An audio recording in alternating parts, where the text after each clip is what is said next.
6. The Outpost. The helicopter touched down on a landing pad atop one of the abiotic constructs of yet another of these tumors' cities. The air here was far warmer and far more humid. Our descent confirmed a thought I had after experiencing the general's memories of Okhotsk. These tumors gathered in these abiotic structures not only to collaborate with one another, but also as if to provide a larger emulation of the structure of the tumor itself. These humans darted from one place to another, making crude transfers of information, with an incredibly complex, yet incredibly inefficient facsimiles of the way that cells that have undergone communion exchange information with one another. It was as if the inherent structural labyrinth of the tumor had manifested itself on a larger scale, trapping individual tumors in an all-encompassing hive structure that encouraged the same deviation from communion, but on a mass scale. The tumor was so insistent on persisting in its current form that in desperation, it had cobbled together meta-systems that emulated that form, like a perverse inversion of the fail-safe piece of myself I had left asleep under the ice. I felt my body grow nauseous again. I reoriented my thoughts to the general and his men. I was ushered into the structure, the building, risen out of whatever resilient materials these things have been able to extract from the crust of their planet and refine. I recalled the myriad of far more efficient alternatives for dwellings I had encountered on other worlds. Structures that grew out of organic matter. Structures that renewed themselves when exposed to moisture or to solar radiation or to the motions of the air. Structures that reached great roots of hardy biomass down to the liquid rock layers of their planet and absorbed the radiant heat of its magma to provide energy to their inhabitants. There was even a world where abiotic materials that obeyed a mathematical affinity for crystallization had been used to grow and sculpt great crystalline towers. What was this place I was in? This construct of iron filaments and enriched mud. It was little more advanced than the mud huts these beings had lived in millennia before. I marveled at the ingenuity that supported the building's crude materials, perplexed that these tumors had been able to work with such materials to produce something so large and intricate. After the general and his men deposited me in another room, a room furnished with objects more reminiscent of those from the rooms in Childs's memories, the general dismissed his men, shut the door, and approached me. He looked me in the eye for a moment, no doubt subjecting me to the same kind of technique I had used to analyze him. I allowed him to do this. My cards were already on the table, a turn of phrase I had learned in the Antarctic camp, so there would have been no point in mounting an antagonistic reaction. The general spoke. One of my colleagues will need to interview you, as I have done, about your experiences.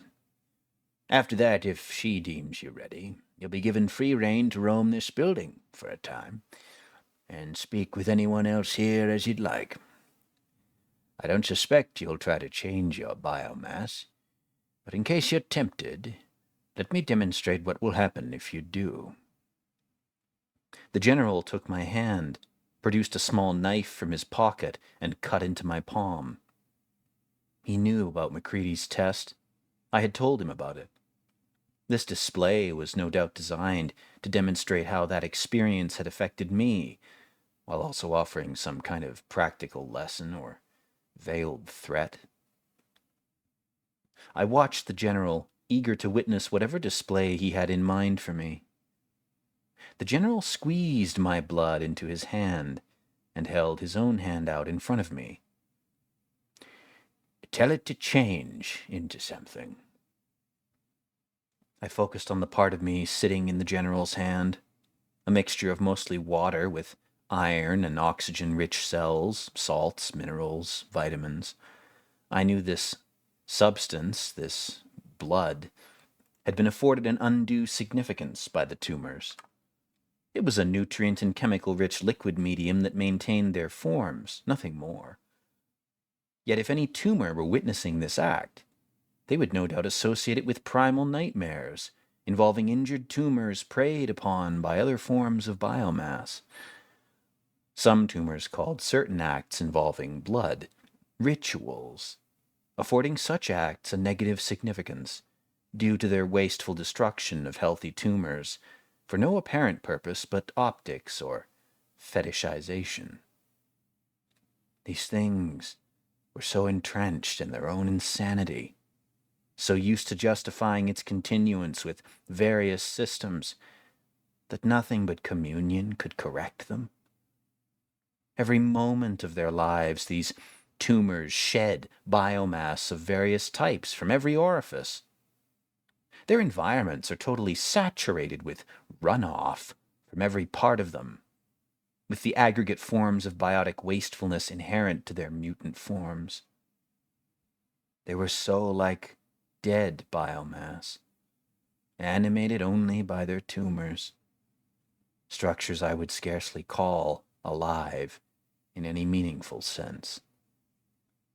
Yet they treated specific exchanges of specific bodily substances as somehow more significant than others, with no logical criteria supporting such judgments. They had no idea what they were. Wrenching myself from these thoughts, I sent out a thin tendril from Childs's nose and touched the blood on the general's hand, telling it to change into a simple form I had encountered in the Antarctic camp. The form I chose was a thing that fed off decaying biomass.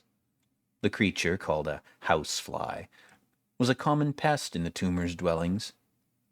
Since the tumors insisted on maintaining inefficient systems of waste disposal, these creatures were often able to propagate near such dwellings, despite their propensity for spreading disease to the tumors. My blood became a fly and launched itself from the general's hand, exploring the room with its multifaceted visual receptors.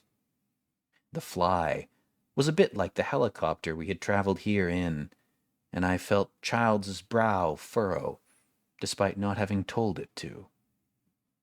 I wrote this off as an involuntary muscle response, and resolved not to let it happen again without my instruction. The fly explored the room.